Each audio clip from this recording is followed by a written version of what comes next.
Bueno, compañeras, compañeros, el título de esta charla justamente tiene que ver con los desafíos que en esta etapa política tenemos los trabajadores, la juventud, el movimiento de la mujer. Bueno, vamos a tratar justamente de abordar, ¿no es cierto?, esta cuestión en lo que vamos a debatir hoy. Lo primero que quiero decir es que hacemos esta charla en un día muy especial, porque hoy es el día de jubilados. Hoy a la mañana tuve la oportunidad de participar. Hoy a la mañana tuve la oportunidad de participar en algunas actividades que se hicieron en el centro de Tucumán, conmemorando este día, donde estaban justamente los movimientos de lucha de jubilados de acá de la provincia. Y bueno, por supuesto que es un día del jubilado muy especial, primero porque se ha vivido en las últimas semanas un ataque verdaderamente extraordinario del gobierno de Milei, la decisión de vetar una ley que estrictamente no cambiaba la situación de miseria jubilatoria, ¿no es cierto?, de lo que cobran una vez. Lo que esa ley determinaba en definitiva era un aumento del orden de los 15.000 o 17.000 pesos para los jubilados que cobran la mínima. Bueno, incluso en esas condiciones de miseria previsional, la ley fue vetada por el gobierno. Y esto se dio en medio de movilizaciones, de luchas, de represiones inclusive. Y claro, uno se puede preguntar cuál es la explicación de tanto encarnizamiento, es decir, empeñarse, mira, un choque con todo un sector de la población que ya se ha jubilado, por esto, por 15.000, por 17.000 pesos. No es simplemente un problema, podríamos llamarle fiscal, no es simplemente un problema de que el gobierno quiere destinar el dinero a otra cosa.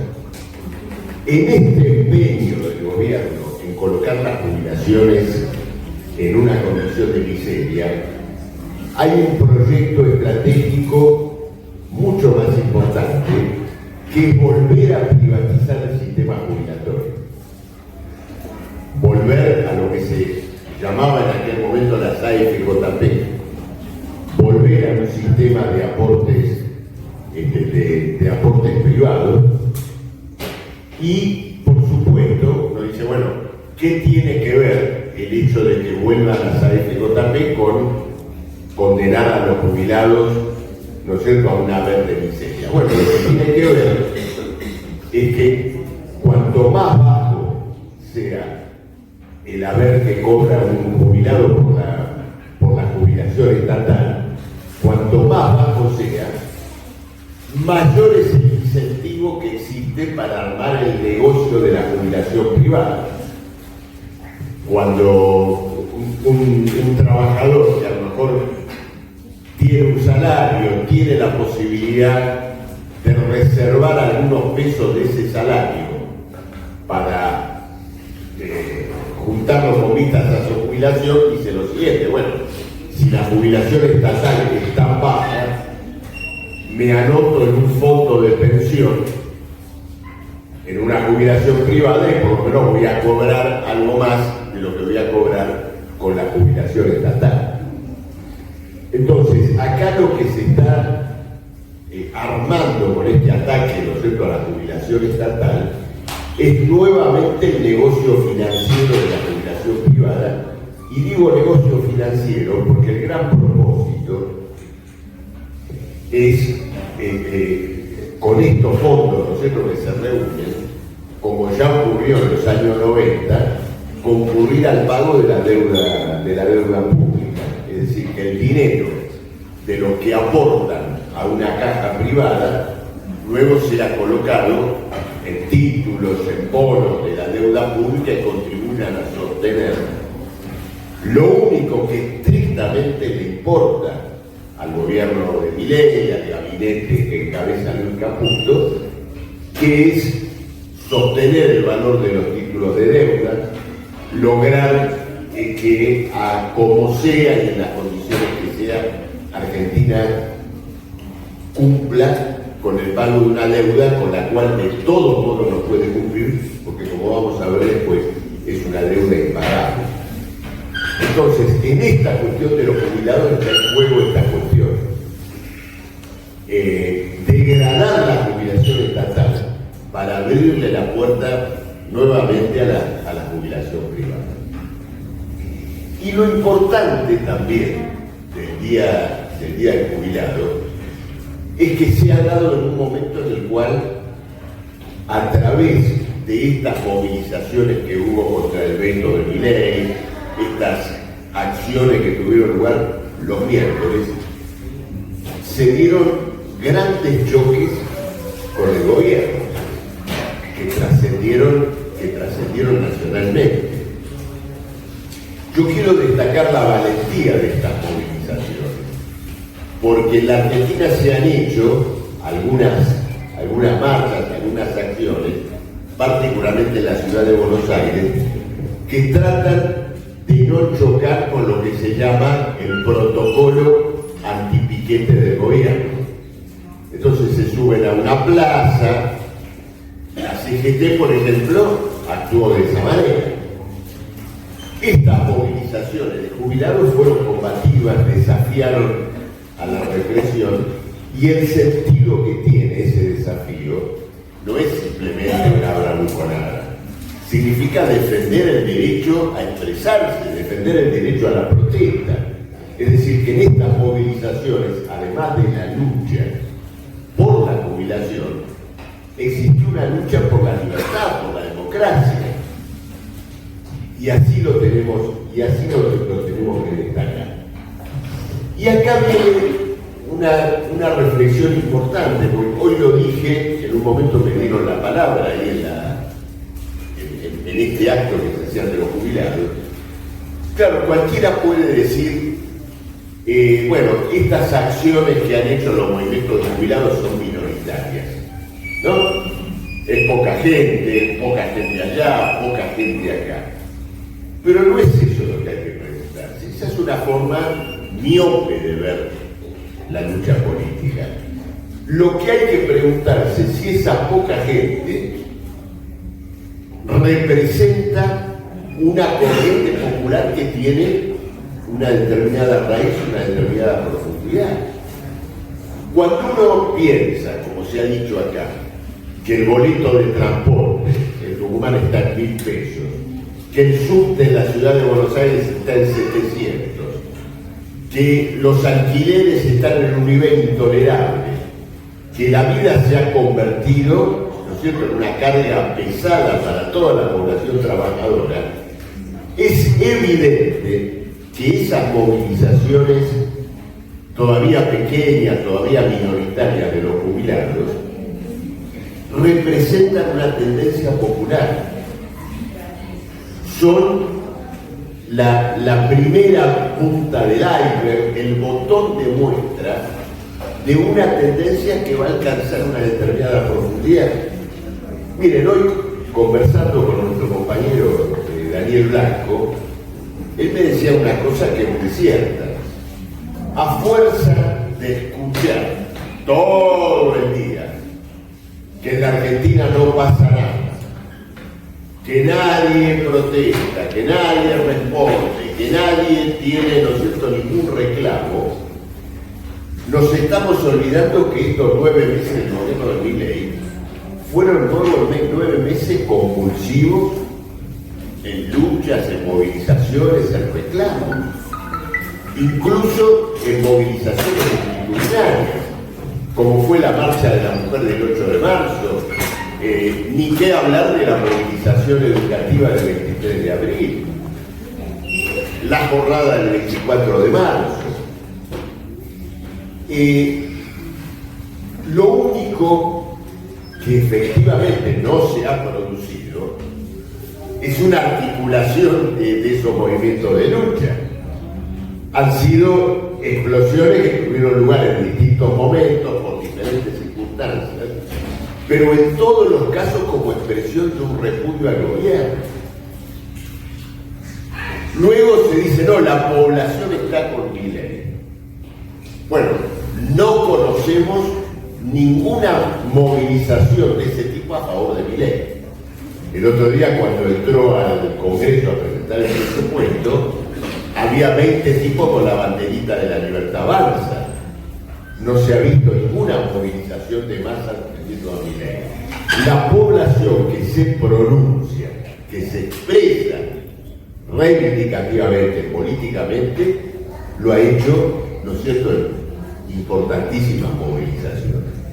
Esta historia de que no pasa nada, de que nadie contesta, que nadie responde, es vamos a decir, un clima político que han construido pacientemente los cómplices de Milei.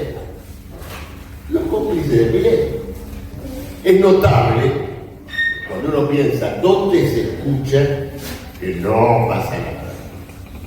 Se escucha en los ambientes kirchneristas, en los ambientes del peronismo, es decir, en los ambientes donde sus direcciones políticas trabajan activamente para colaborar con el gobierno.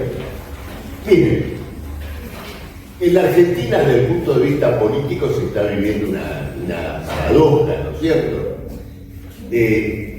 Tenemos un gobierno que surgió, que terminó emergiendo como resultado de la desintegración de las fuerzas capitalistas que gobernaron la Argentina, al menos en los últimos 20 años, y Milei, por sobre todas las cosas, es un producto monstruoso, pero producto al final de esa desintegración.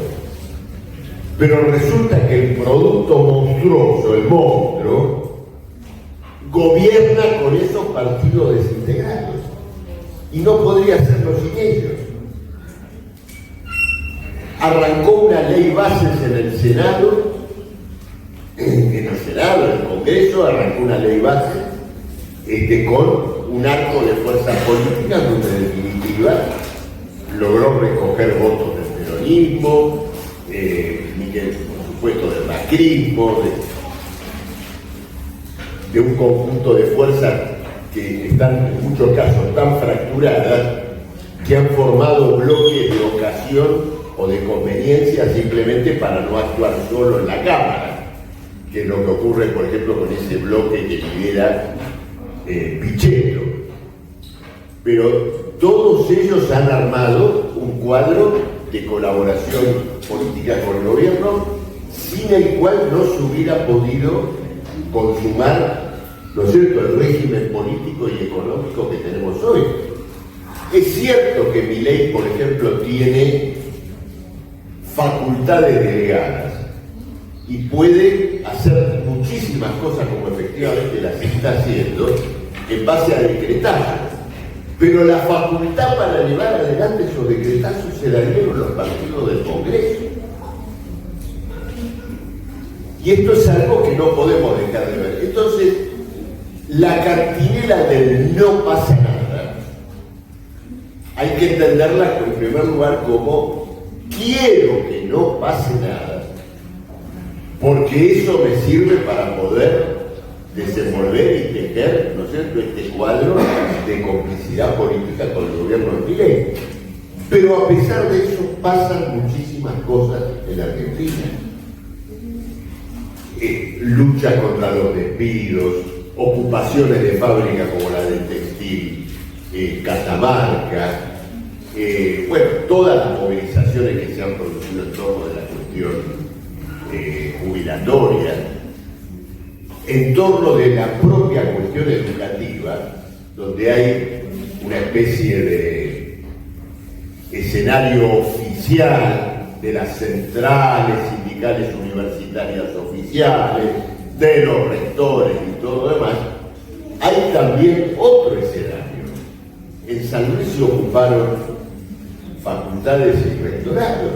En Córdoba también hay un movimiento de autoconvocatoria de estas características. Y todo esto lo tenemos que tomar, ¿no es cierto?, terriblemente en cuenta. Por supuesto que en este cuadro de colaboración política juega un papel de primer orden la burocracia de los sindicatos. Es, ¿no es cierto?, el eje de esta situación de complicidad política con Milei.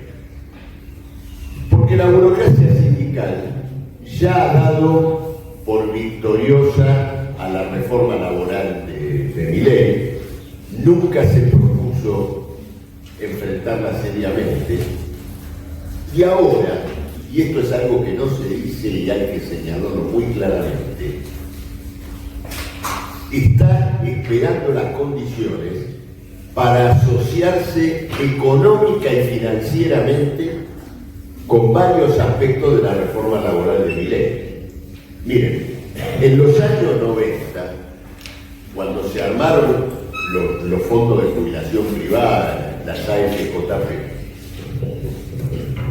las empresas de jubilación privada no eran simplemente empresas de grupos financieros o de bancos, eran asociaciones, o sea, empresas mixtas formadas por bancos y grandes sindicatos. La UOCRA, la UOM, la Unión Personal Civil de la Nación, bueno, gremios muy importantes entraron como socios de la jubilación privada. ¿Y qué interés podía tener un banco o un grupo financiero en tener a la burocracia como socio? Bueno, un interés muy simple: el padrón de clientes, el padrón de afiliados del sindicato.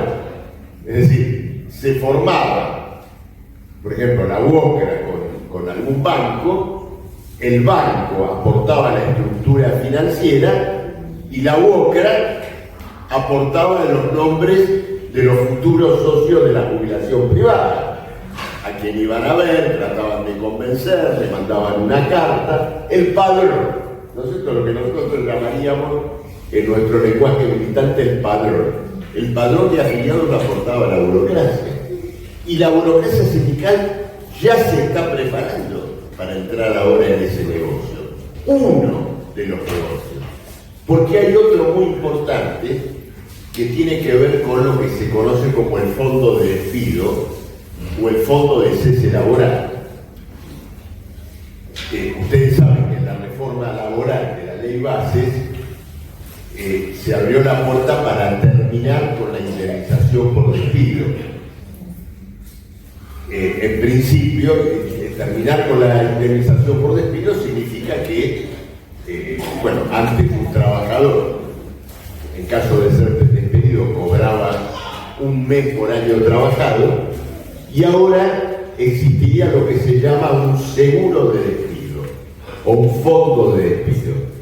Se hace un aporte mensual por cada trabajador y luego eso se cobra en el caso de que el trabajador efectivamente resulte despedido.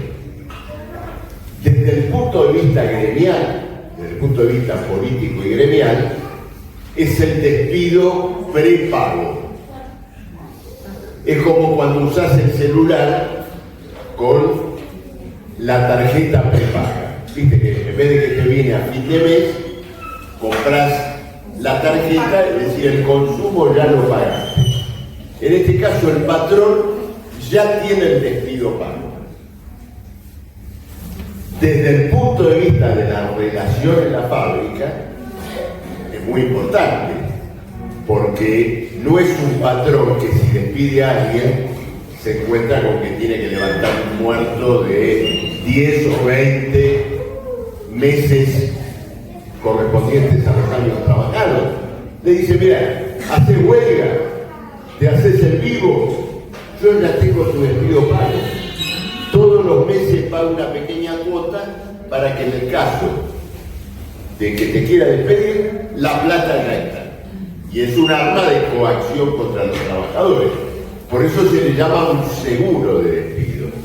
Porque es cuando alguien paga, es como cuando alguien paga el seguro de un auto, y si choca, bueno, para eso está, ¿no es cierto?, ese dinero. Ahora, ¿qué se hace con esa plata, ese fondo de despido, mientras no hay despido o, como es natural, no se despide todo el tiempo a todo el mundo?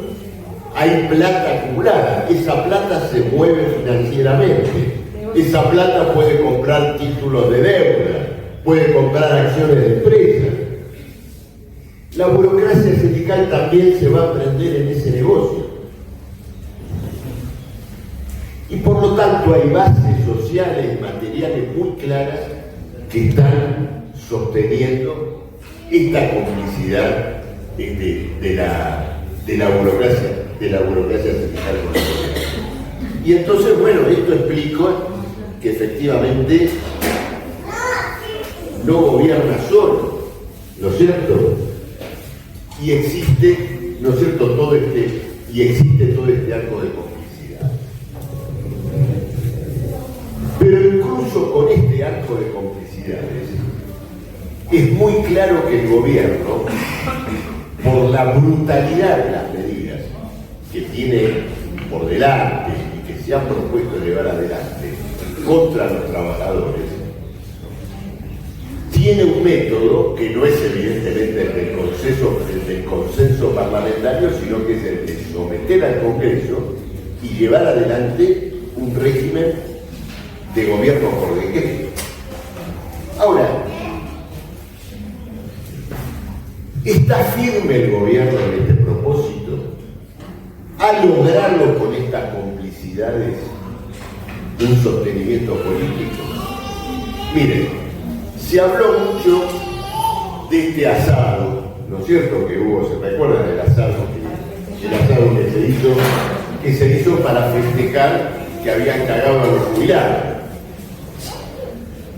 Algunos dicen, bueno, qué torpes, festejar con un asado, chantarles en la cara a los jubilados que se ríen, cómo hacen una cosa así, qué falta de tacto político. No. Cuando se hace una cosa de ese tipo, se hace a propósito, no es un error. Hay un mensaje político. Yo te quito la jubilación, te recorto y luego lo celebro. Es como enrostrarle al trabajador, al jubilado, su propia impotencia. Es decir, contra mí no podés hacer nada. Yo te recorto la jubilación y encima después lo festejo. Es una demostración de omnipotencia para defender, ¿no es cierto?, una determinada posición política. Pero fíjense una cosa interesante.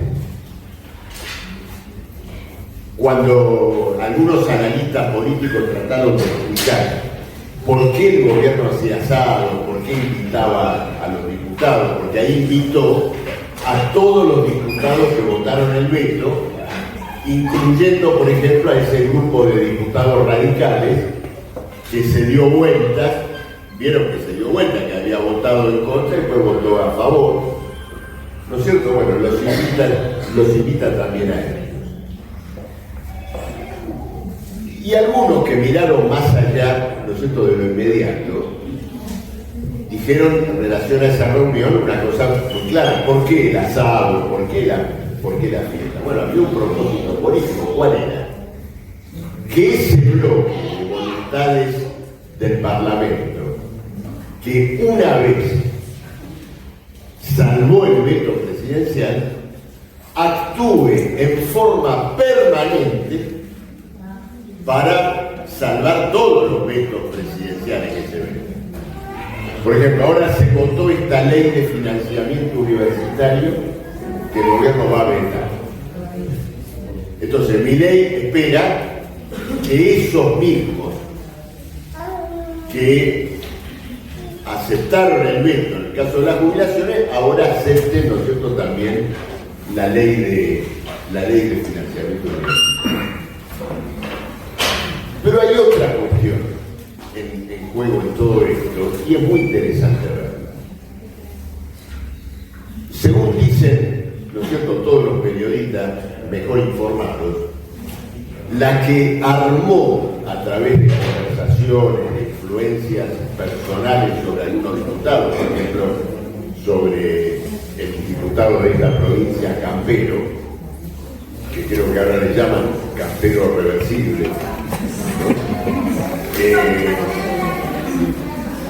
por la, digamos, la que llevó adelante el trabajo político para armar ese bloque fue Patricia Bullrich.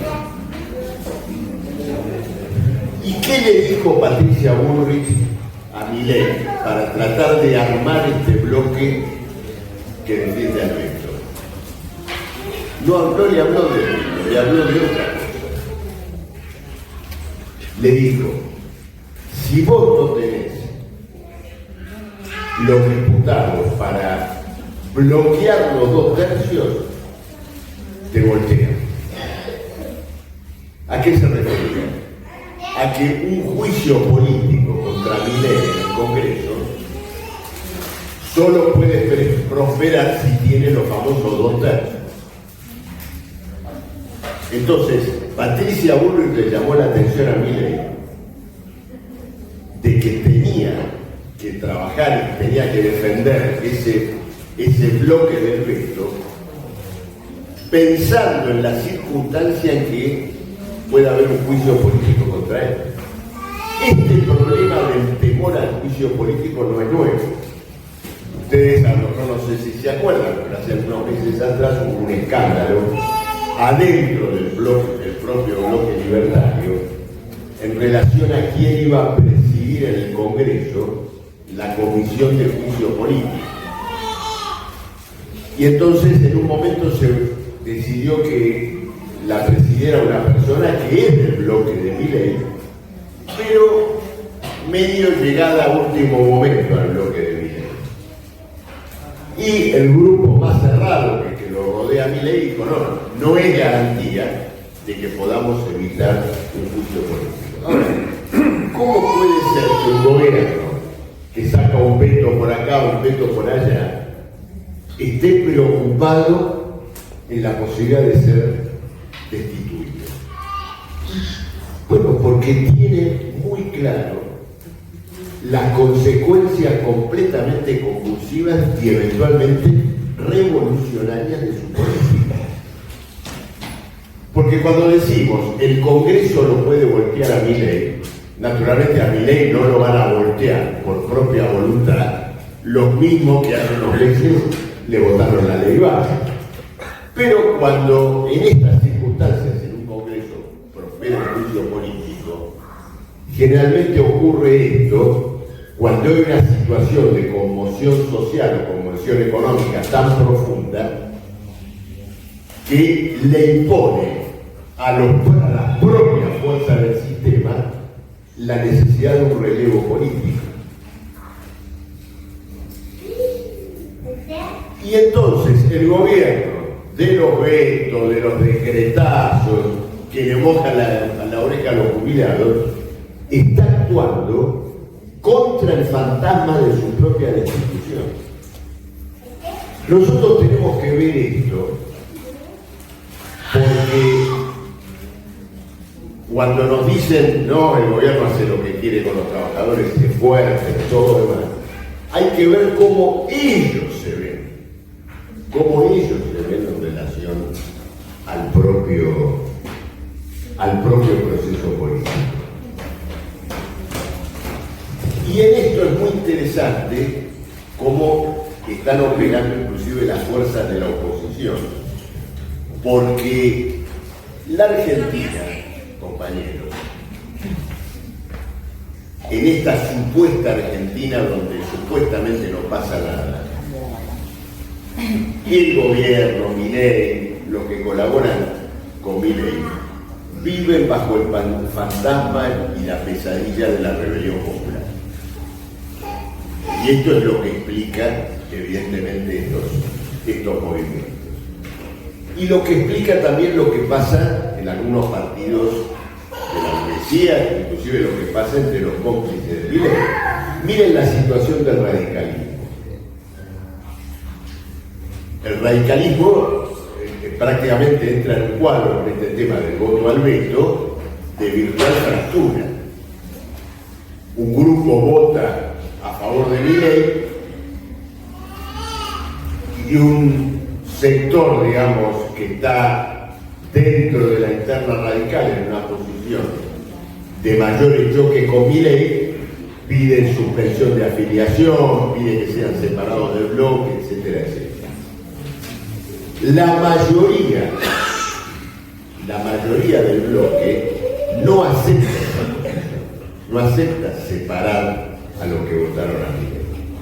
Y es partidario de que siga la convivencia. ¿Y cuál es el cálculo político? ¿Cuál es el cálculo? Bueno, hay un viejo refrán, ¿no?, que dice: el radicalismo se dobla pero no se rompe. Bueno, en esta oportunidad se aplica, ¿no es cierto?, probablemente más que nunca. Doblémonos y estirémonos todo lo que nos tengamos que estirar. Y estirarnos entre qué y qué.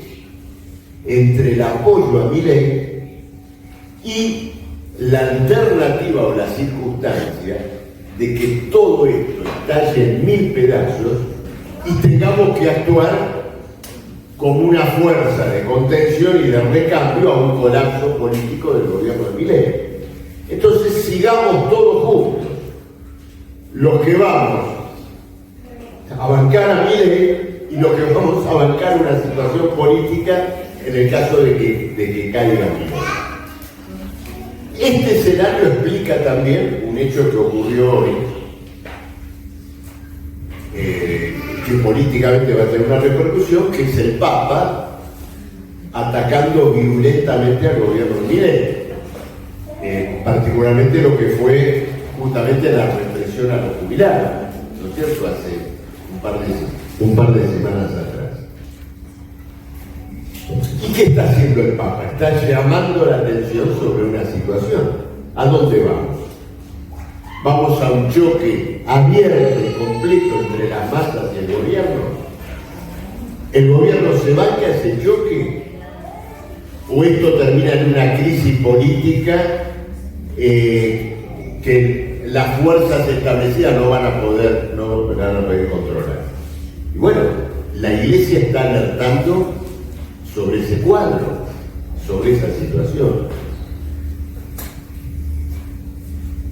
La otra gran luz amarilla que está presente en este escenario político no tiene que ver con lo que pasa por abajo, es decir, entre las masas, entre los jubilados, entre los trabajadores, sino lo que pasa entre los propios socios y mandantes de Milei, en el propio capital financiero, en el propio mundo de los acreedores internacionales. Es decir, Milei les dice a ellos todo el tiempo: yo voy a pagarle la deuda pública, yo les voy a pagar los intereses de los bonos que ustedes tienen, de los pagarés que ustedes tienen contra la Argentina, aunque tenga que llevar a una condición de indigencia al conjunto de la Argentina. Y se juramenta todos los días en ese propósito. Pero la gran crisis que golpea a Milei, digamos, por arriba, es que esos grandes capitalistas financieros, esos acreedores de deuda, no le creen, lo miran de reojo y entienden que el planteo con el cual Milei pretende cumplir con ese pago de deuda no es viable, no es posible. Milei está señalando qué es lo que Milei está diciendo. Dice: bueno, yo tengo vencimientos de deuda gigantescos a partir de son los vencimientos de deuda que dejó Martín Guzmán, Alberto Fernández y Cristina Fernández, que en el 2025 se empiezan a pagar en gran manera. Entonces le dice lo siguiente, Milei: yo estoy creando las condiciones para que nos entre dinero y con ese dinero cancelar los vencimientos de deuda. Hacer algo que ya se hizo muchas veces en la Argentina: pagar deuda con nueva deuda, conseguir un ingreso de dinero, como se dice muchas veces, golondrina, dólares que ingresen en un periodo corto, pero que le permitan a la Argentina disponer de una cierta masa de dólares. Y mientras tanto, asegurar una situación de, entre comillas, estabilidad económica, porque, como han dicho tantos, es la estabilidad de los cementerios. Los precios empezaron a bajar, a subir menos en la Argentina, pero como resultado de que hay un derrumbe espantoso de toda la economía.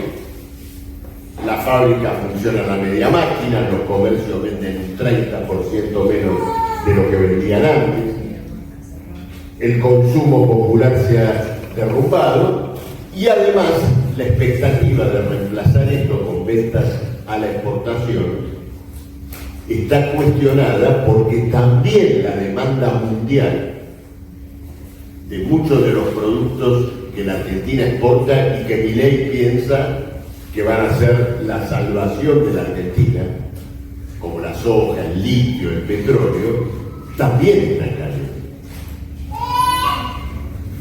Entonces, ¿qué le dice a Milei el Fondo Monetario Internacional? ¿Qué le dicen los otros acreedores de deuda? Si vos querés juntar los dólares para pagarse, vas a tener que poner a la Argentina en liquidación. Como cuando un negocio no vende, ¿y qué le dice? Si no vendés, tenés que bajar los precios, tenés que armar una liquidación. ¿Y qué significa cuando en un país se abre, entre comillas, la liquidación? Tiene que devaluar la moneda. Si un dólar vale 1.000 pesos, el dólar tendrá que valer 1.600 o 1.700 pesos para que la Argentina pueda exportar, para lo que tienen guardados los granos en sus hilos se decidan a venderlos y sobre esa base se pague la deuda. Milei lo quiere. Milei lo quiere. ¿Y por qué lo quiere? Por el otro gran problema, por el fantasma de la rebelión popular. Porque ustedes imagínense, compañeros, que en medio de esta situación que estamos viviendo, con el transporte a 1.000 pesos, la gente que no puede comprar la leche y cae el consumo de leche y todo lo demás, todo aumente de golpe un 30 o un 40% porque se produjo otra devaluación. Es la gota que falta para rebalsar el vaso.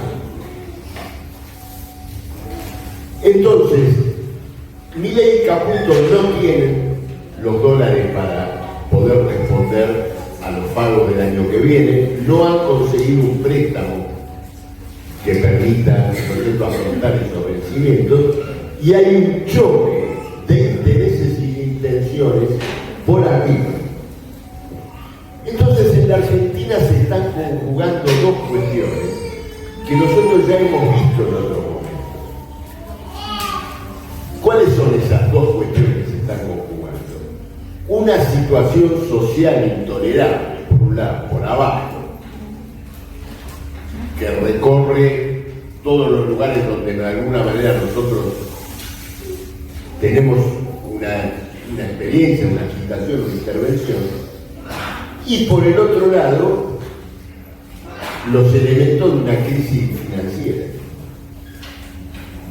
Cuando uno piensa que Patricia Bullrich adquirió tanta importancia en el gabinete de Bullrich como consejera para armar este bloque que eventualmente salve a Milei de la destitución, es porque ella vivió muy claramente en el 2001 estos dos componentes, es decir, el de una bancarrota financiera y el de una rebelión popular.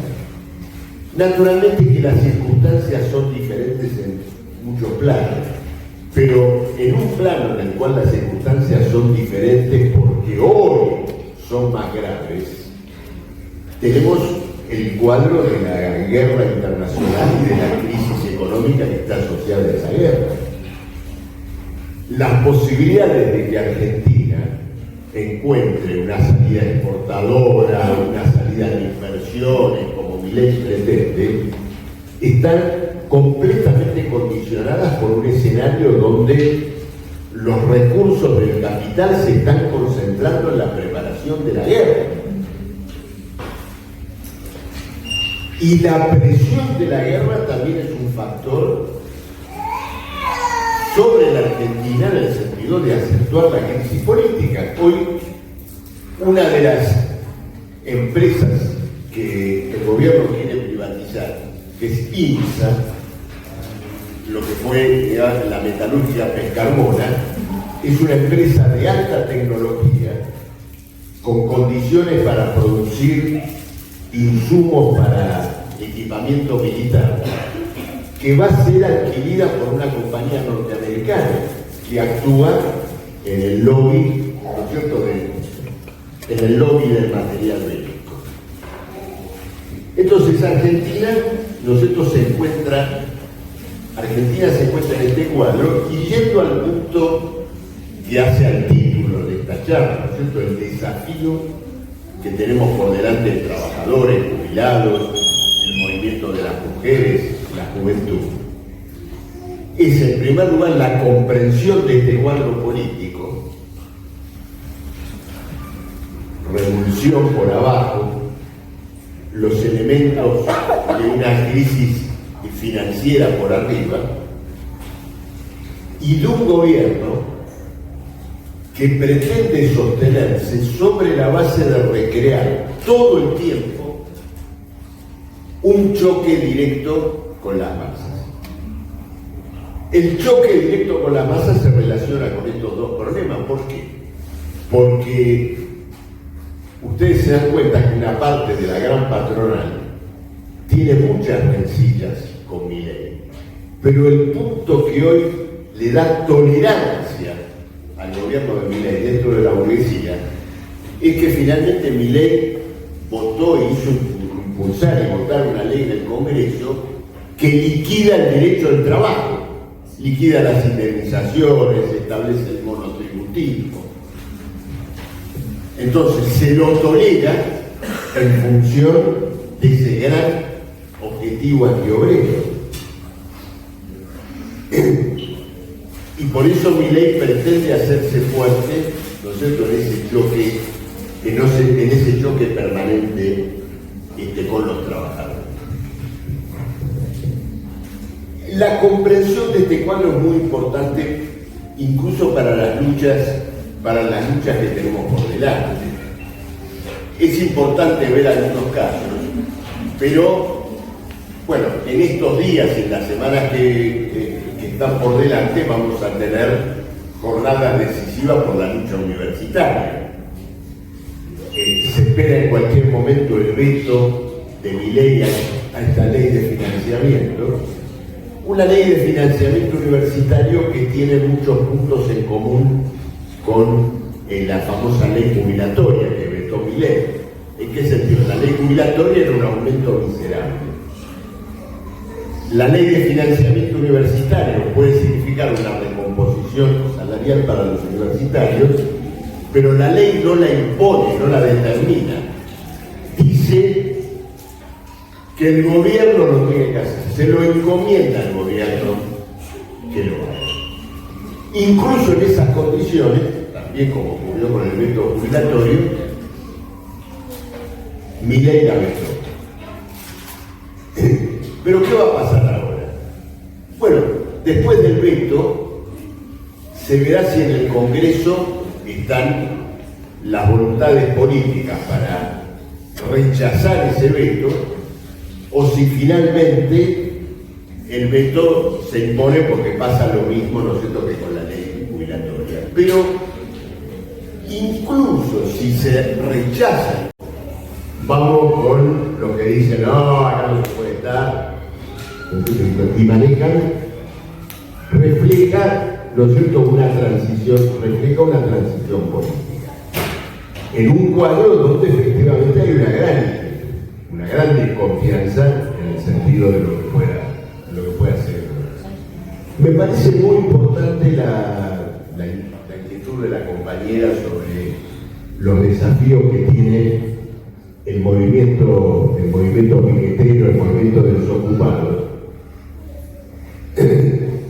Y creo que en parte ella misma respondió. Recordame Marcela misma respondió cuando contó toda la lucha que están dando en relación al tarifazo. ¿Por qué? Porque el gobierno se ha propuesto la liquidación del movimiento de desocupados. Es como el problema de la jubilación y la privatización de las jubilaciones. El movimiento de desocupados es un freno a la miseria social más completa en los sectores más explotados de la clase obrera. Finalmente, cuando un compañero del Citrus, un compañero que tiene que trabajar en la zafra, en la construcción, siempre tiene como referencia que si lo que le quieren pagar es una miseria completa, dice, bueno, yo tengo el plan potenciar trabajo, no me van a hacer dejar el plan potenciar trabajo por esto que me quieren pagar. Por lo menos tienen que pagar algo por encima de lo que es el potenciar.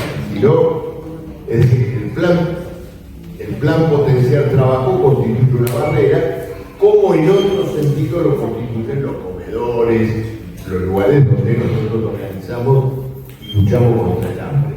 El gobierno quiere liquidar eso, porque ahí vale lo que dijo una vez Milei.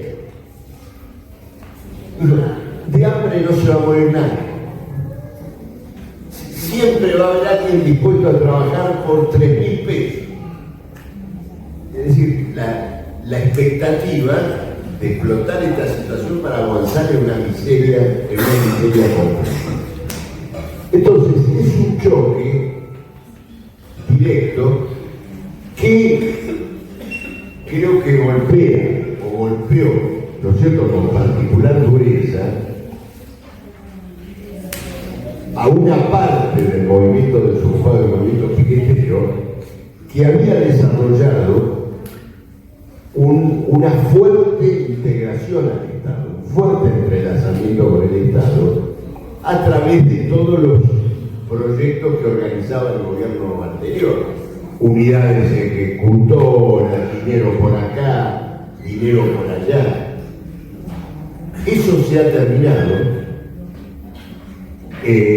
Para terminarlo, inclusive, se ha promovido una serie de causas de características penales en relación a este tema, pero más allá de ese aspecto penal, es muy claro que el gobierno rompe con esa cooptación para ir por la liquidación del movimiento piquetero, es decir, un enfrentamiento directo y de carácter político.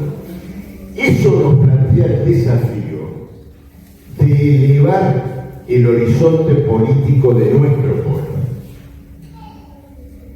y de convertirlo en una fuerza política de los barrios, haciendo lo que Marcela relataba, es decir, luchamos por los alimentos, luchamos por el derecho al trabajo, pero ampliamos el arco de las reivindicaciones, una asamblea por los tarifazos, el problema del agua, el problema de la urbanización de los barrios, y buscamos hacer de nuestro polo una fuerza de carácter político, es decir, que encara en todos los aspectos una lucha política contra el Estado.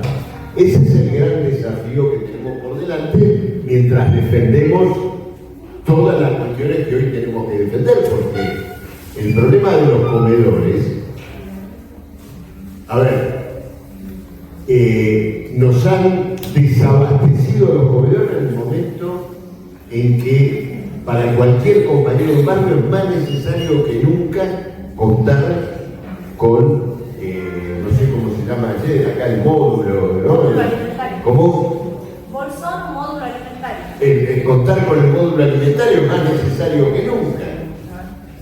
¿No es cierto? Hoy, entre un grupo de productos, 8 o 10 productos ya representan 60.000 pesos o 70.000 pesos.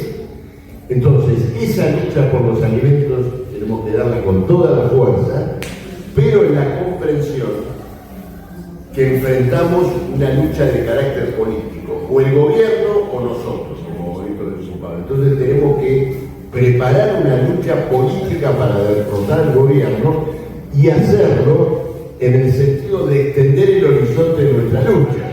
Luchamos por los alimentos, pero también contra los tarifazos. Organizamos a los jubilados del barrio en relación a todas estas cosas que están ocurriendo. Bueno, ese es el desafío que hoy tenemos nosotros con nuestro pueblo. Y finalmente, en relación a lo que señalaba la compañera de jubilados, la política del gobierno con los jubilados es nivelar para abajo todo el sistema jubilatorio de la Argentina y terminar con todo lo que han sido situaciones relativamente más ventajosas que han tenido algunos grupos de jubilados. Por ejemplo, un senador derechista de Salta que escribió una nota hace poco sobre la universidad le echaba en cara a los profesores universitarios que se jubilan con el 82%. Bueno, le está llamando la atención al gobierno de que la ley de la jubilación docente universitaria hay que derogar, igual que la de Luz y Fuerza, igual que la de los docentes nacionales, y hay que ir, ¿no es cierto?, a la nivelación hacia abajo y la transformación de todas las jubilaciones en una especie de pensión asistencial. Ese es el propósito del gobierno. Entonces, bueno, la lucha jubilatoria tiene por delante también la defensa de todas las conquistas que han planteado distintos sectores a lo largo del tiempo, como en el caso de la docencia, los sectores y otros. Florencia también preguntó sobre qué pasa con los trabajadores que ya están en actividad, ¿no es cierto?, en las leyes laborales. Bueno, no se puede generalizar, ¿no es cierto?, exactamente lo que pasa. En el caso de las indemnizaciones, se toma como un derecho adquirido, en el sentido que, por ejemplo, si hoy un patrón quiere despedir a un trabajador contratado antes de la ley bases, le tiene que reconocer los años, incluso también por otro motivo, porque la eliminación de la indemnización por despido tiene que ser tratada en paritaria, por ahora. Ahora, otras cuestiones de la ley bases no forman parte de esos derechos adquiridos. Por ejemplo, un punto muy importante de la ley bases es el despido por discriminación. En la legislación anterior, el llamado despido discriminatorio estaba prohibido. ¿Qué quiere decir eso? En una fábrica echaban a alguien por sus ideas políticas, por su actividad sindical, por sus luchas ambientales, y el trabajador demostraba que era así, tenía que ser reincorporado automáticamente. No había mentira, es decir, venía lo que se llama la indemnización por despido discriminatorio. Ahora, el despido discriminatorio obliga a la patronal a pagar doble indemnización, pero lo echa. Se terminó, lo echa. Y para una patronal, de pronto, por ejemplo, un activista combativo, un activista antiburocrático que organiza la fábrica y dice, bueno, pago 2 indemnizaciones, pero me lo saco de encima. Antes no podía hacer eso. Eso, en la medida que hace a un hecho que para ningún trabajador se produjo todavía, vale para el que ya está trabajando, no es un derecho adquirido. Es decir, que si hoy alguien puede ser despedido, no va a ser despedido. Bueno, no sé si me queda algo en el tintero, pero si no, lo cerramos acá. Bueno, muchas gracias.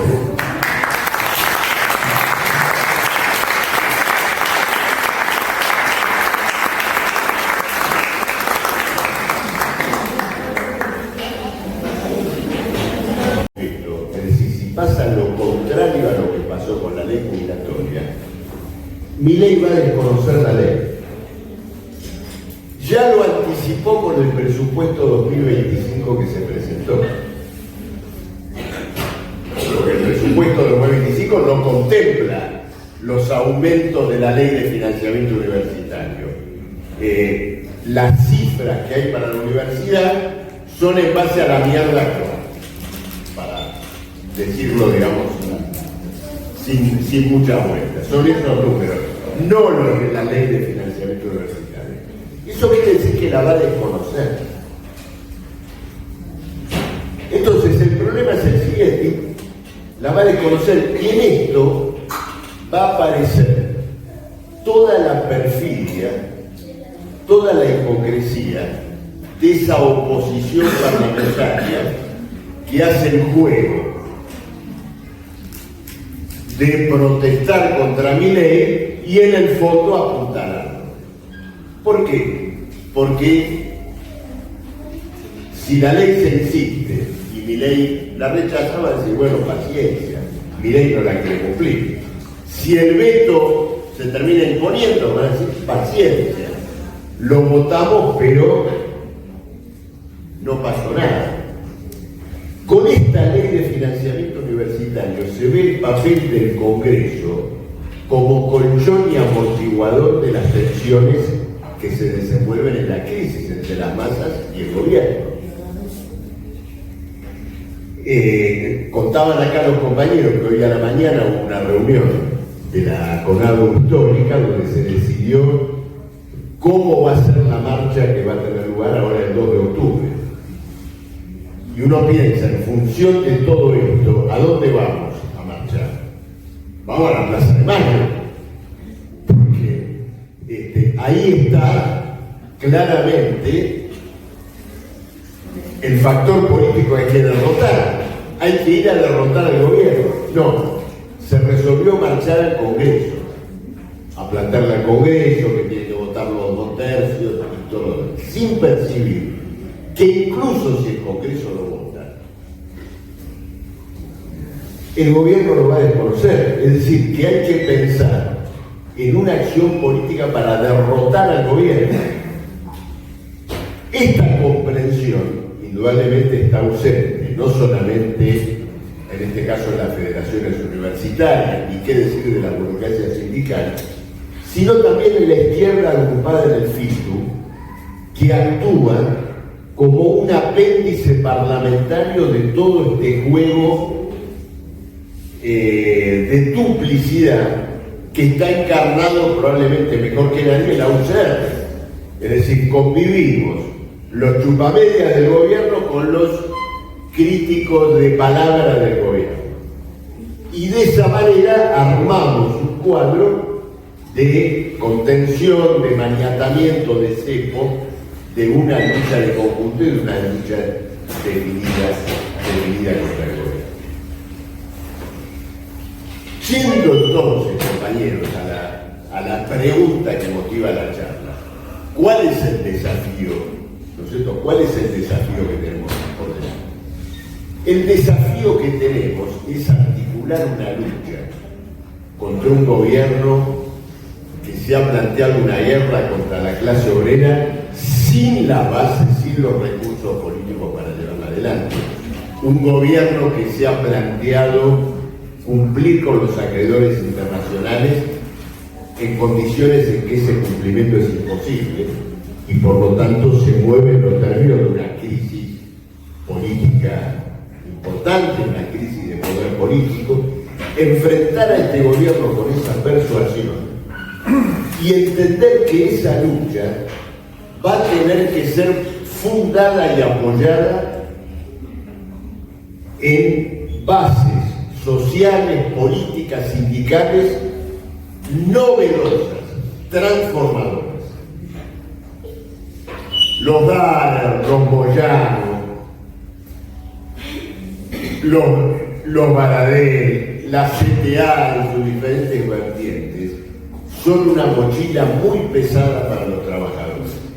Y nuestra acción tiene que estar fundada en la superación de ese bloque de colaboradores directos o indirectos de la pesadilla de Milei. Y en esa lucha ir desarrollando una realidad política nueva para la clase obrera. Este es el empeño que recorre a Política Obrera. En ese empeño estamos atentos a un escenario internacional excepcional, de características históricas, que como en otros escenarios de este tipo, va a poner a prueba las verdaderas corrientes socialistas e internacionalistas que luchen contra los campos igualmente reaccionarios de una guerra imperialista y pongan en pie, por lo tanto, una alternativa socialista con carácter internacional. En ese cuadro, bueno, Alejandra planteó tareas que son muy importantes y simplemente, ¿no es cierto?, las quiero desenvolver brevemente. En el plano de la juventud, en el plano de la universidad, viene esta movilización del 2 de octubre que tenemos que impulsar, tenemos que trabajar fervientemente, pero con la comprensión y la explicación directa, sin demagogia, a los jóvenes, a los estudiantes, a los docentes, acerca de la encerrona de la salida parlamentaria. Tenemos que ir a la movilización del 2 de octubre en la comprensión que el empantanamiento que se viene de las reivindicaciones docentes y no docentes va a requerir una huelga general educativa, una huelga general universitaria y no un destrabe en un congreso que va a ser desconocido por mí. Esto es una gran tarea porque al tiempo que trabajamos para darle masividad a esa movilización, que lo vamos a hacer, queremos formar un bloque de características independientes, de características conscientes de estas cuestiones que se van a poner sobre la marcha.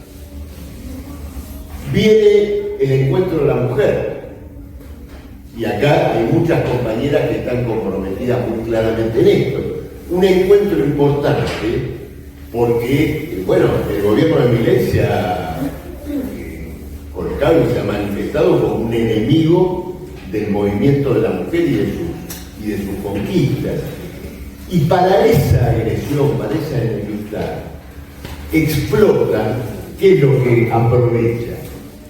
Aprovecha el fracaso del movimiento feminista cooptado por los gobiernos kirchneristas, que sancionó leyes de todo tipo, las llamadas políticas de género, sin que nada de eso significara reducir el número de femicidios, la violencia doméstica, la violencia laboral.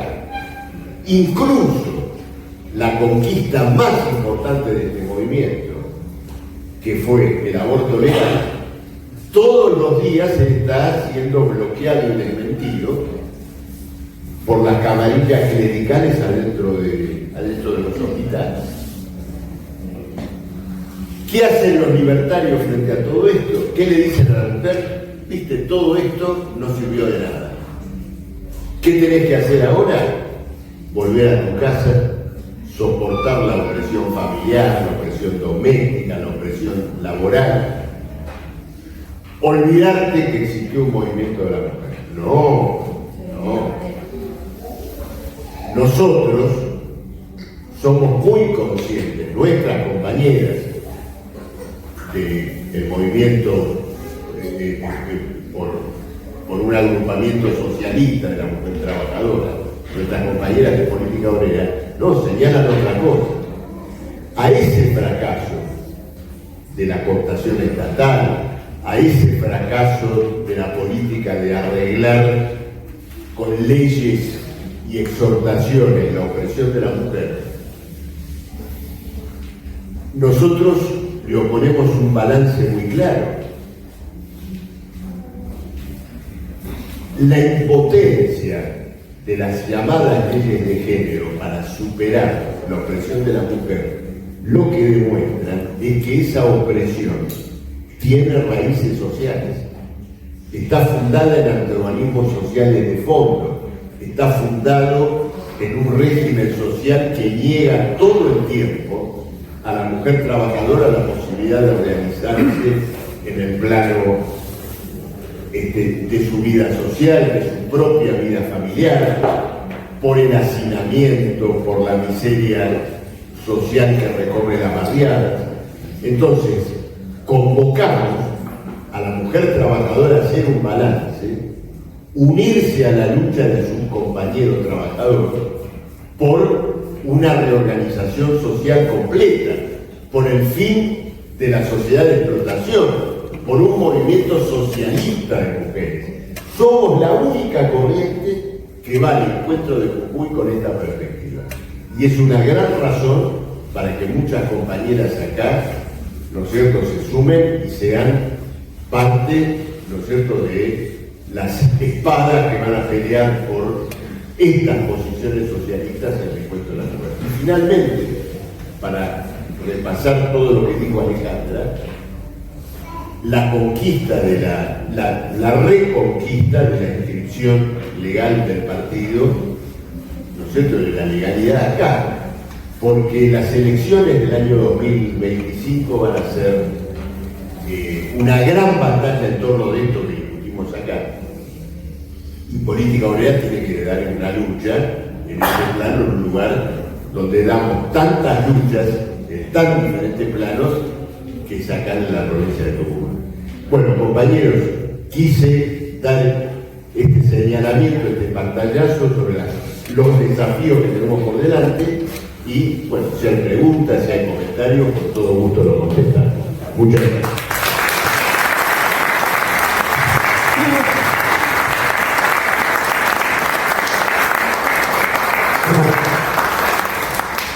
Bueno, compañera, compañero, vamos a abrir el debate.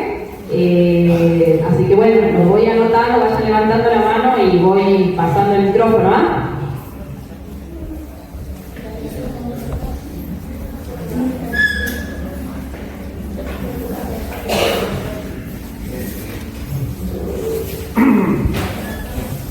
Recientemente, la semana pasada creo, permitime Marcelo si estoy errado, Estados Unidos devaluó el dólar. Por el cagazo que tiene, claro, está perdiendo la guerra.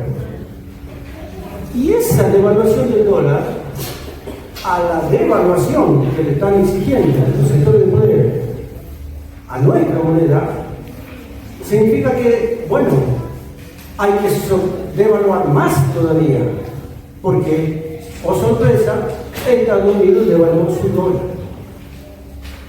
Es decir que a lo que explicó Marcelo va a ser peor todavía, y esa situación va a ser más grave y nos tiene que encontrar más fuertemente preparados. El segundo punto es una curiosidad que tengo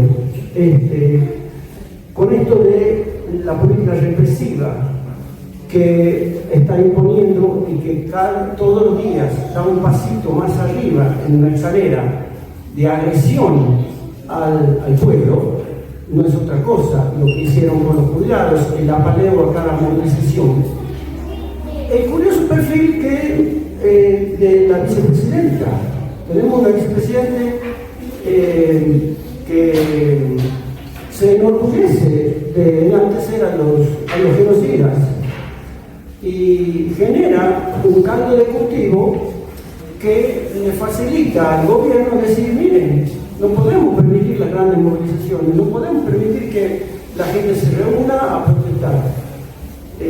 Tenemos un gran apoyo de parte de, justamente, su masa de votantes, y bueno, hay que estar preparados también para luchar contra esa fuerza represiva que se siente envalentonada para actuar como quisiera actuar la vicepresidenta, que ya medio como que se va probando el traje, porque si la cosa se pone fea, va a haber un cambio.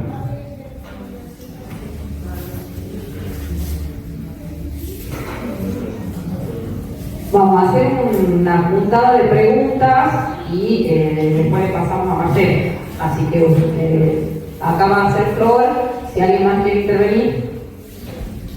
Bueno, lo que yo le quería preguntar, si hay alguna posibilidad, o bueno, yo sé que no se puede hacer futurología, pero con respecto al tema de con las crisis, digamos, que tienen que ver con la economía, si hay alguna posibilidad que se repita o esa situación que se dio en el 2001 con respecto al pensamiento.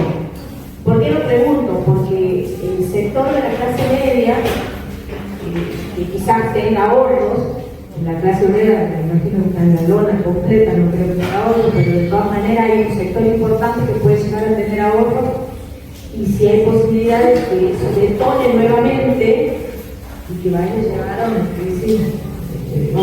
Eso es lo que provocó de alguna manera la unión en el 2001 de la clase obrera y la clase media con respecto a de la Rúa y Cervechón.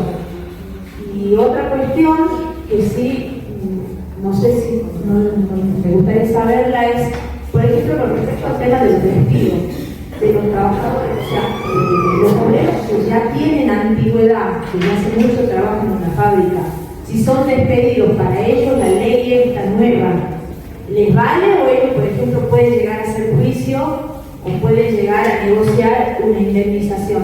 Eso.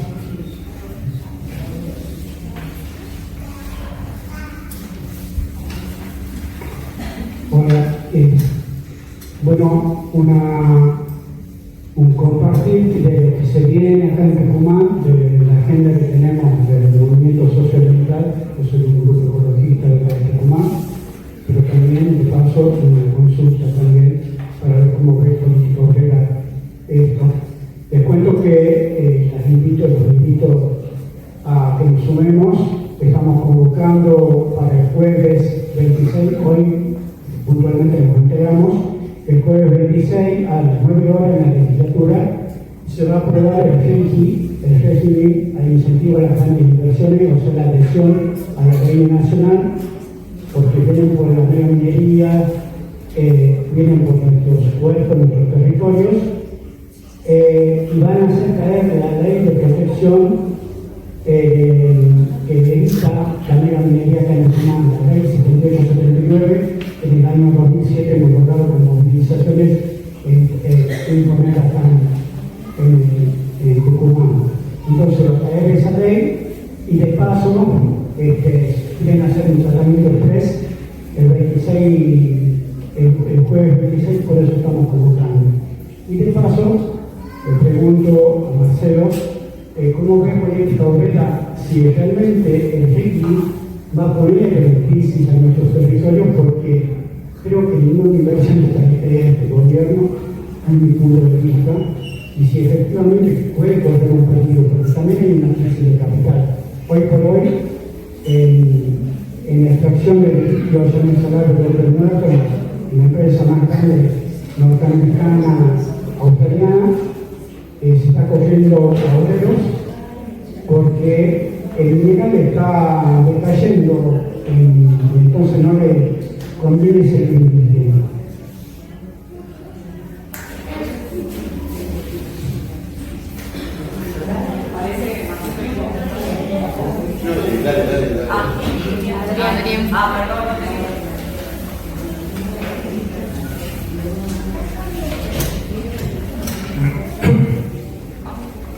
Sí, yo quería hacer un pequeño agregado y a la vez también interrogante, digamos, en relación al cuadro que describe Marcelo. Por ejemplo, tomando algunas cuestiones que dijo Marcelo, la declaración del Papa, por ejemplo, no tan solo que repudió la represión, sino que también hizo una acusación al gobierno sobre el tema de coimas, ¿cierto? Una acusación severa, de una manera bien explícita, digamos, que digamos, generalmente cuando el Papa, digamos, interviene públicamente, se toman los resguardos, quizás no sé tan explícito en algunas cuestiones, como que yo tengo el concepto que usó munición gruesa, digamos, para atacar al gobierno, y yo quiero asociar eso a otra información que se conoció hoy día en Cali, de que la empresa Petronas, digamos, que iba a poner la planta en Río Negro, primero en Bahía Blanca, después en Río Negro, anunció que no va a participar del negocio, digamos. Y en términos de la consulta que hace el compañero, digamos, del RIGI, Petronas representaba más del 50% creo de lo que se esperaba como inversión, digamos, en términos, o sea, como una vía de salida que tenía este gobierno, digamos. Entonces, por un lado tenemos el pronunciamiento del Papa, por otro lado este pronunciamiento muy severo, que se da la situación contradictoria, que tenemos un gobierno que vende por los medios de comunicación que logra controlar el dólar baja, o sea, da la impresión que hay un conjunto de variables económicas que serían a favor del gobierno, y por otro lado, o sea, yo digo hasta dónde no hay un pronunciamiento de sectores capitalistas, ¿cierto? Que en la medida que, por ejemplo, cuando presenta el proyecto, digamos, el gobierno reafirma que va a mantener el cepo, por lo consiguiente no va a ejecutar la devaluación que están esperando, ¿cierto? Y hasta que cierto punto, esta política del gobierno, más allá de que cede en términos de quitarle la conquista a los trabajadores, no está inviabilizando los negocios capitalistas, digamos. Y entonces, si lo del Papa, lo de Petronas, ¿cierto? Incluso el hecho de que haya que la misma Cristina haya salido al escenario político después de un montón de tiempo de estar guardado, ¿cierto? No son expresiones de sectores capitalistas que ya están como en otra etapa, ¿cierto? Pidiendo de que se acelere un proceso de desenlace quizá y sobre todo que se expresan, digamos, las contradicciones del proyecto, digamos, que Milei vende, y eventualmente vienen acompañando los procesos previos, pero se exacerban esas contradicciones y no, estas novedades de este último día, no es la expresión de ese debate que hay a nivel de la clase capitalista.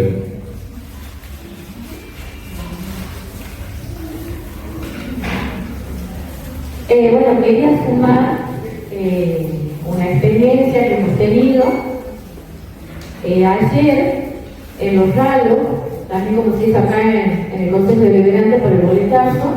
En Los Ralos se sacó una asamblea de vecinos junto a Política Obrera, donde se hizo toda la intervención en los medios locales, en todas las páginas de Facebook, en lo que era el grupo de WhatsApp que hay de varios ahí, llamando a los vecinos ante las altas tarifas de luz que están llegando y que están afectando tanto a los trabajadores como a los desocupados, como a los changarines, como a los estudiantes.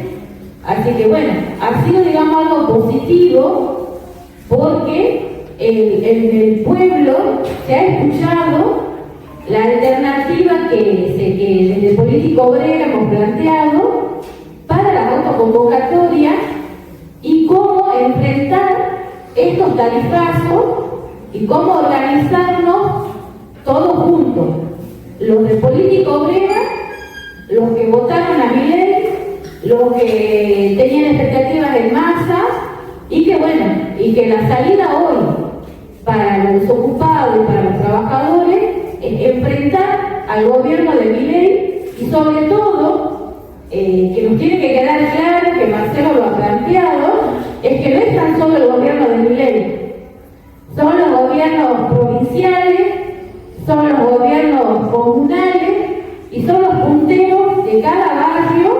que ante han mentido tanto a los vecinos y a nuestros propios compañeros que han sido llevados al plano esto de votarlos, que bueno, que ahora tenemos que dar toda esta batalla para mostrarle al pueblo que tenemos una salida y que es voltear a este gobierno y sobre todo empezar desde abajo la organización en la barriada.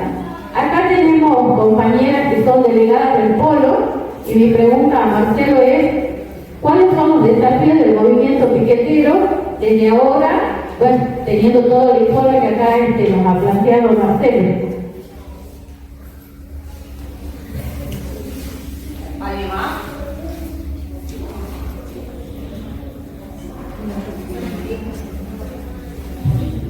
No, algo más para agregar lo que dijo Marcela con respecto a los tarifazos, que hoy la Cámara de Representados de Tucumán plantearle al tema del, bueno, planteó que ellos tampoco pueden pagar las boletas y que están, digamos, La Cámara. la de supermercados, de empresarios de supermercadistas están denunciando esta cuestión de los tarifazos de ERET que no pueden sostener, dice que son muy altas, al igual que los usuarios. Hoy fue. Ale, acá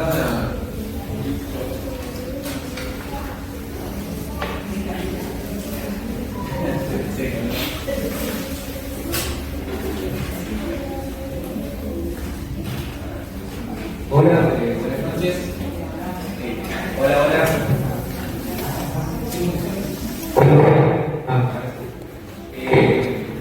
Bueno, mi intervención va respecto a charlas que venimos teniendo con una de las compañeras que hoy nos acompaña acá, que viene de una familia citrícola, que también milita en nuestro partido y demás, y veníamos charlando del valor, del por qué luchar, básicamente. Y nos acordamos de una intervención de un texto que nos había compartido una compañera nuestra de nuestro círculo, también de una familia citrícola, vinculándonos a algo que me parece que es ya el último eslabón de la descomposición social, que tiene que ver con la vinculación que había hecho la compañera con cuando terminaba la zafra, cuando terminaba la cosecha citrícola, y ella encontraba una vinculación con el aumento de los suicidios en el barrio.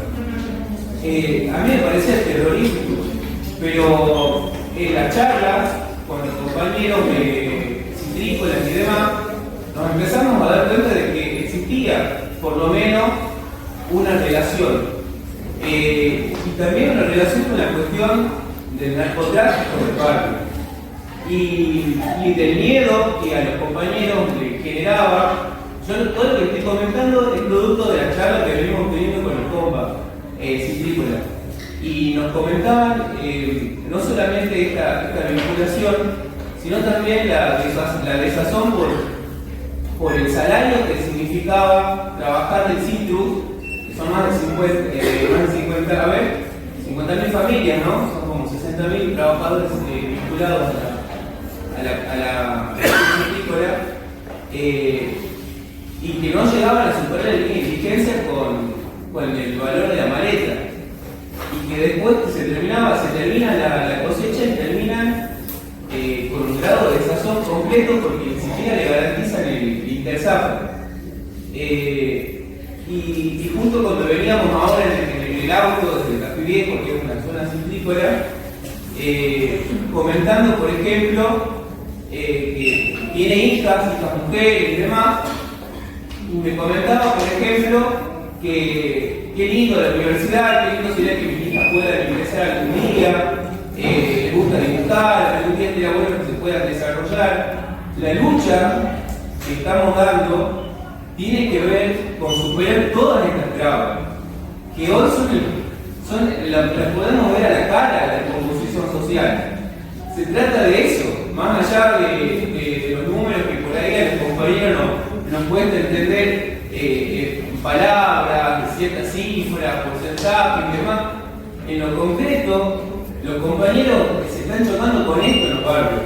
Se están chocando con el capitalismo en concreto, que les pisa la cabeza. Entonces, yo lo invito desde ya a todos los compañeros, a todas las compañeras, y sobre todo que se sumen a la campaña ahora por el Encuentro Nacional de Mujeres que se va a dar en Jujuy, que se sumen, que la lucha es profunda, es importante, tiene que ver con la superación completa de este sistema que hoy nos está llevando a la completa miseria, que más allá de que tenemos que voltear a este gobierno, en la cabeza tenemos bien puesto que lo que hay que cambiar es este sistema. Comencemos por este gobierno. Así que bueno, esa era mi intervención.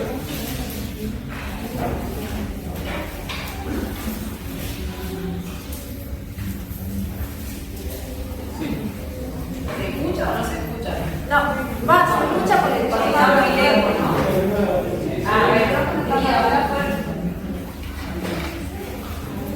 Yo lo que quería decir,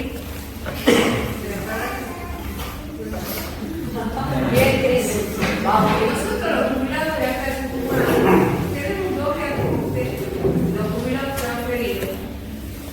Los jubilados transferidos somos aquellos que éramos 35.000 en el momento, en la época de Bussi, nos jubilaban con 25 años sin límite de edad. Muchos han sido voluntarios y muchos no han sido voluntarios. Los voluntarios eran porque sabían que yo tenía 32 años y me jubilaba voluntariamente porque sabían que lo mismo me iban a obligar a retirar. Pese que en ese momento yo tenía 50 años y estaba con 32 años de aporte y tenía aporte paralelo en la universidad, porque trabajaba en el hospital, yo era supervisora y trabajaba en la universidad. Los aportes de la universidad se los ha comido el sistema, eso nunca me lo han pagado, ni me pagan porque yo, al ser transferida a la nación, había en esa época, en la época militar, que no me lo contaban porque dice que estábamos en crisis, no sé qué cosa que en la provincia y no se podía pagar. Resulta de que cuando nos transfiere el Bussi, dice que todo lo que no me pague la nación me iba a pagar la provincia. Así hay una ley. Resulta de que pasamos allá, al comienzo era lindo porque que cada 3 meses yo cobraba $900 y me he jubilado con $820, ganaba más que cuando estaba trabajando. Yo feliz de la vida, porque trabajaba un solo, ya estaba jubilada y ganaba más que trabajando en otro. Dejo de trabajar en la universidad también con los retiros voluntarios que no pasó. Ahí solo me dieron 500 pesos. Y nada, ahí no me dieron nunca más un peso. ¿Qué pasó con todos los jubilados transferidos? Éramos 35.000 y ya nos falta aproximadamente cerca de 30.000. Quedamos acá más o menos 5. En la época de Acrópio, o sea, acá de Tucumán, o sea, hace 3 gobernadores atrás, tuvo Perón, después 2 periodos de Mansur y ahora Alejandro. Nosotros, con la lucha de la casa, habíamos conseguido que al Perón se reconozca el 82 montos. A mí me correspondió en ese momento 1.200 pesos. Era plata en ese momento para nosotros. Y hay jubilados que les dieron 50 pesos, otros 400, que hoy justamente en la plaza han aparecido varios de esos de los transferidos.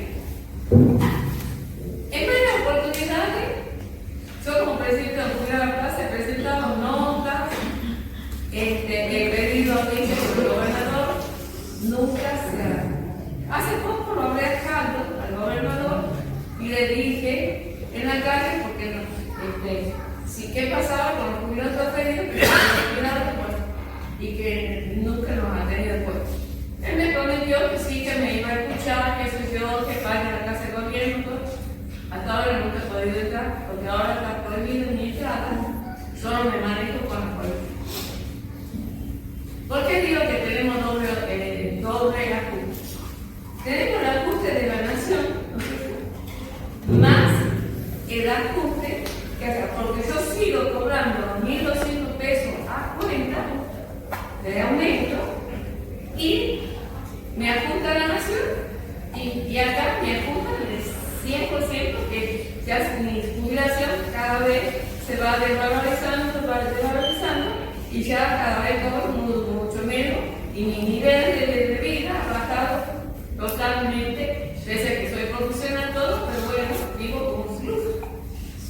Entonces, eso yo quiero que se sepa, que acá en Tucumán hay una doble ajuste, ¿no es cierto?, a nosotros jubilados transferidos de la nación. Ahora, también la provincia tiene un grupo de jubilados que son los jubilados que le paga a la provincia. ¿Y la provincia qué hace? Le paga lo que quiere de aumento, o sea, quiere cuando quiere y lo que quiere. Y eso no hay control de nada ni de nada. Y en la municipalidad, con eso de tanto ir y venir, los jubilados de la plaza hemos logrado que a esos jubilados sí se les paga. Ellos han mejorado.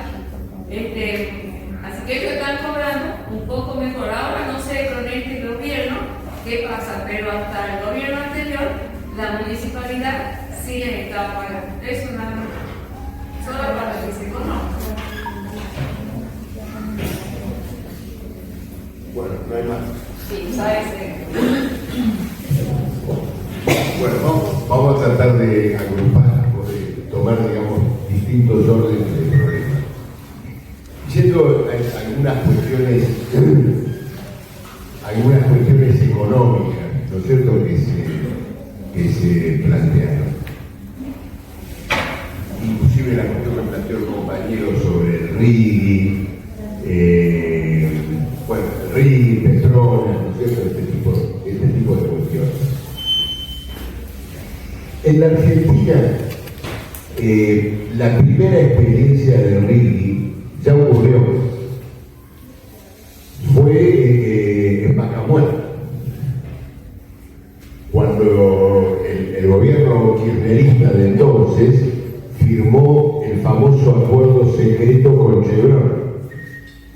Ese acuerdo, en lo esencial, anticipaba lo que hoy conocemos como el RIGI, es decir, la libertad completa para poder repatriar utilidades al exterior, dejar en el exterior las divisas de las exportaciones y luego un régimen de exenciones muy amplias en todo lo que tiene que ver con los impuestos que se pagaban en la Argentina. Bueno, Vaca Muerta ya tiene 10 años. Cuando se firmó este acuerdo con Chevron, se dijo que el acuerdo de Vaca Muerta iba a alterar completamente la ecuación económica de la Argentina, que iba a tener divisas, dólares. Argentina iba a resolver el problema de su deuda con los dólares de Vaca Muerta. No ocurrió nada de esto. Los dólares quedaron afuera. Fue un proceso de liquidación de reservas, principalmente de gas natural y de depredación del medio ambiente, sin que esto haya cambiado en absoluto la ecuación económica de la Argentina.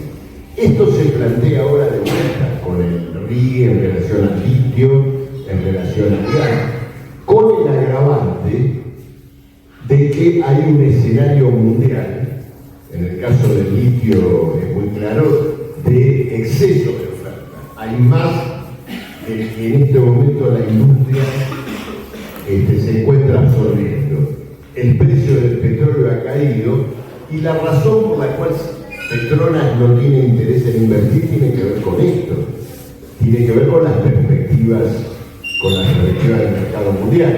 el gobierno ahora salió con una bravuconada, esto se hace igual, aunque Petronas, bueno, son palabras, porque la inversión es gigantesca, tiene que conseguir el dinero, nosotros y eso no está, pero más que una expresión de desconfianza hacia el gobierno, es una expresión de desconfianza sobre las perspectivas del mercado mundial. Pero no pensemos que el RIGI lo inventa Milei, recoge una receta que ya se ha aplicado en lo que constituía la mayor promesa capitalista de la Argentina, que fue Vaca Muerta. Bueno, esto, nosotros en referencia a esta cuestión. Después, en relación a una cuestión que planteaba Florencia, sobre si se puede reiterar lo del 2001, la clase media y todo lo demás. La situación en este plano es distinta, en algún sentido, y en otro no lo es. ¿En qué sentido es distinta? En el 2001 había ahorros y depósitos en pesos de gran importancia que fueron sometidos al corralito. Hoy el gobierno no tiene mucho que acorralar, porque esa clase media no ahorra en pesos, no tiene los pesos en depósitos a plazo fijo en el banco. Pero se está produciendo otro tipo de confiscación. Se está produciendo otro tipo, no un corralito, pero sí una confiscación de los ahorros, de otras características. Esa clase media que en los años 2000 ponían los pesos a plazo fijo, ahora lo que hace es comprar dólares, o lo que hizo durante mucho tiempo es comprar dólares. Sobre la base de recortar enormemente los ingresos, los salarios, las jubilaciones, las posibilidades de realizar varios trabajos, changas, etc. Una parte de la población está liquidando sus ahorros. Y es una de las razones por las cuales el dólar baja de precio todo el tiempo. Cualquiera que se acerque acá en Tucumán, en Buenos Aires, eso se ve todo el tiempo, algo que no se veía antes. En las casas de cambio hay colas de gente, pero gente trabajadora, que lleva su billetito de $100 o de $200 para vender, porque tiene que pagar la luz o tiene que pagar el gas. Entonces se está produciendo una confiscación de otro tipo, ¿no es cierto? Y que lógicamente en la clase media va a generar un fermento político, porque tiene que ver con todo el esquema, ¿no es cierto?, con todo el esquema económico que ha promovido el gobierno. En última instancia, lo que se está discutiendo en relación a las salidas que están por delante, Milei quiere resolver la deuda que hay ahora tomando nuevos capitales en deuda. En definitiva, en 9 meses, la deuda argentina aumentó casi $90.000 millones. O sea, Milei, la deuda creció a razón de $10.000 millones por mes. ¿Qué le dice el FMI? Pará con eso. Devalúa la moneda y juntá los dólares exportando. Porque tenés a todos los ojeros con la cosecha retenida que no la quieren vender hasta que no se devalúe. Entonces, esa es la pugna, ¿no es cierto?, que hoy se plantea desde el punto de vista económico. Pero me parece importante, ¿no es cierto?, ubicar esta cuestión y los límites que tiene el RIGI desde el punto de vista del escenario internacional. Ahora, no estamos todavía en el momento en que la gran burguesía ha roto con el gobierno. No estamos todavía en ese momento. Hoy está primando la confianza en un gobierno que va a fondo contra la clase obrera. Y el hecho de que el gran capital está tomando esa partitura se ve en un detalle que es importante. Ustedes vean lo que está pasando en las paritarias de las grandes fábricas, de la gran patronal argentina, las paritarias siderúrgicas, las paritarias de neumático, son paritarias y son fábricas donde más o menos las patronales arreglaban los sueldos incorporando la inflación de los meses pasados y salían adelante. Ahora se han endurecido y siguen el libreto del gobierno. Si la inflación pasada fue del 3%, aumentan 2 los salarios, porque es lo que piensan que va a aumentar la inflación. Y aunque aumente un 4, dicen los salarios, ya los ponemos en el seco. Porque es la política que baja Milei, dentro de la cual la gran patronal está comprometida. Y todavía, ¿no es cierto?, eso es lo que efectivamente rige. Los hechos que hagan romper esa alianza con el gobierno quedaron expuestos todas las cosas que mencionamos acá. Incluso una reacción popular puede también quebrar esa confianza. Y el carácter ambiguo de la situación política está dado por esta conducta del radicalismo. Que dice, tenemos gente para todo, para todas las cosas que puedan pasar en la Argentina. Que si Milei se consolida, vamos con Campero reversible. Si Milei se va al carajo,